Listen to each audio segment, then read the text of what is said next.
సనత్ నగర్ నియోజకవర్గంలో నిన్న రాత్రి మన ఫతేనగర్ బ్రిడ్జ్ మీదుగా బేగంపేట వెళ్ళే దారిలో నిన్న సర్ఫుద్దీన్ అనే ఒక వ్యక్తి ముషిరాబాద్కు చెందిన వ్యక్తి అవగాహన లేక రోడ్డు గురించి తెలియక చనిపోవడం జరిగింది.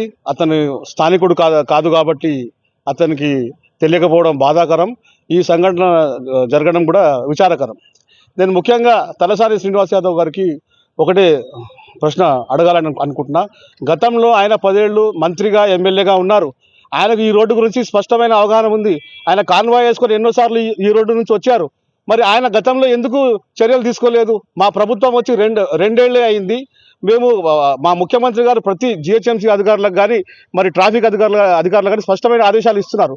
అక్కడ బ్యారికేడ్లు పెట్టినా కూడా అతను పాపం స్థానికుడు కాదు కాబట్టి తెలియక లోపడిపోయి జారి చనిపోవడం బాధాకరం. యావత్ మా కాంగ్రెస్ పార్టీ నాయకులందరూ చింతిస్తూ ఉన్నాము. నేను జరిగిన దానికి గోరంతలు కొండంతలు చేసి తలసాని శ్రీనివాస్ యాదవ్ గారు ఈ రకంగా మా మీద బురద జల్లడం బాధాకరం.